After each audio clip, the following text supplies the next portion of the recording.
You're here with your mentor, Jake. Jake, you've been running bush survival workshops for the past 20 years.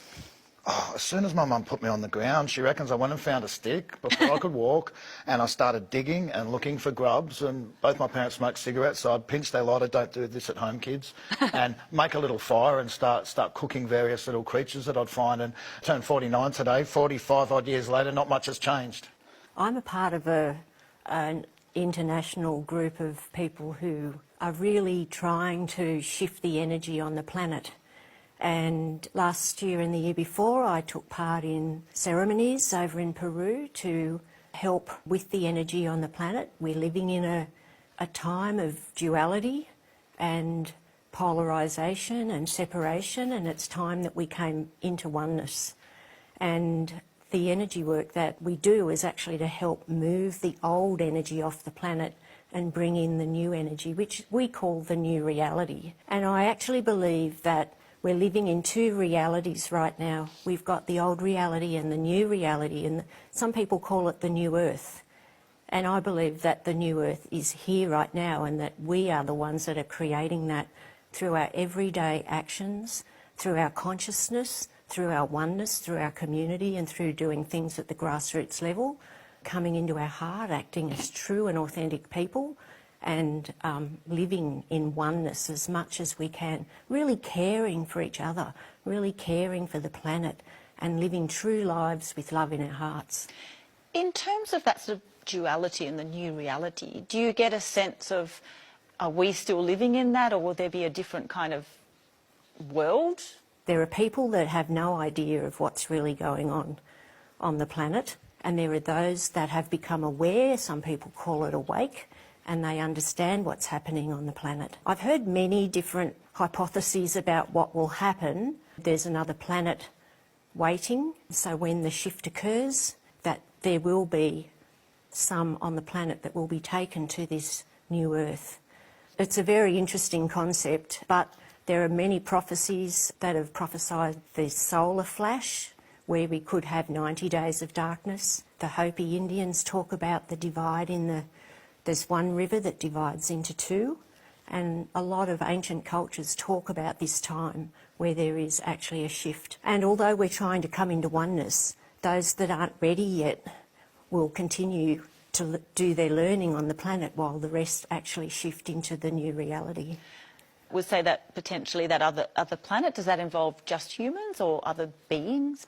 Well, there are definitely other beings out there, and that's scientifically proven. They've, interjected with nuclear testing, and it's not talked about. There are definitely beings out there, and yes, there would be. So you heard about this and have read about this in books? Is that where you sort of get your ideas from? I'm curious. I become curious. I listen, I watch.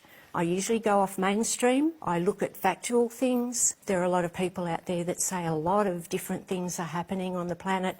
And when I'm not actually sure, I go into my heart. I call it my truth filter. And I sit with that and I will find the answer. When do you believe this might happen? Well, I know that November this year is pretty tumultuous. Right.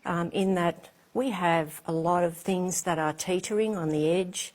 We have, the global financial crisis. We have the possibility, the US elections that could have impacts right across the planet. But for me, I'm taking part in a worldwide ceremony. We're actually going to be closing 11 gateways that have been opened because we're living in an expired world, and we need to actually close those gateways because there's new energy that's waiting to come in. So November could be quite a big month. Vicky, have you shared your views with your family, how you feel about the world and potentially November?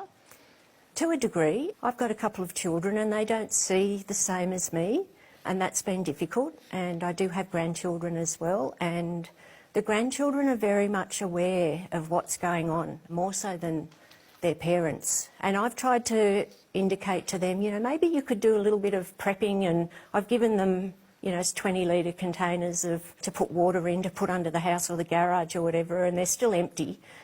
You know, that's just an indication that they're not there, they don't understand it. They do think I'm a bit out there doing all this prepping, but as a grandparent I teach my grandchildren. They've learned how to build a shelter, they've learned how to make a fire.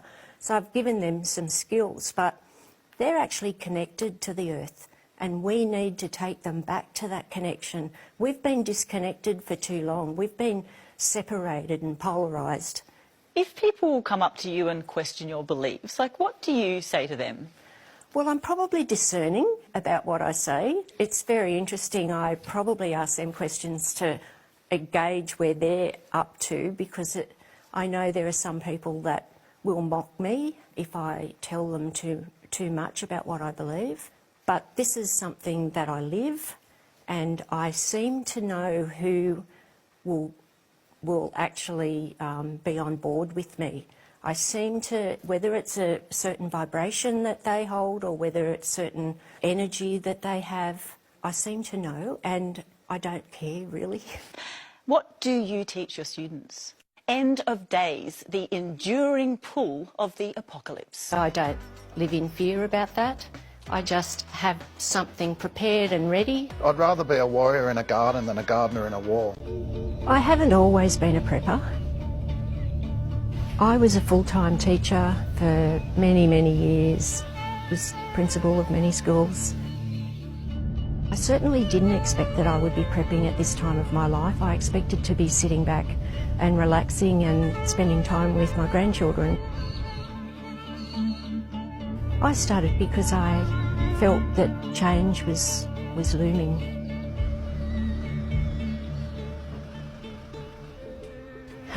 If something went wrong, I could probably live out of the van at least for 6 months. Now, this is the bathroom in here that has a shower and a toilet and a sink.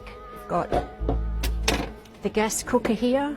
I put solar panels on the roof so I can be off-grid. I still need to get a diesel heater in there. I just get dressed really quickly when it's cold.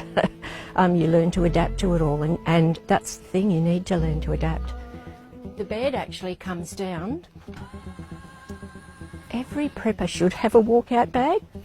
If there's an emergency and the alarm goes off, then you can just pick that up and go. But I've just kept adding to mine, and I have about 5 or 6 and I cannot carry them all. Prepping isn't about stockpiling and putting things aside. This is a multi-tool. It's learning new skills. This is an outdoor...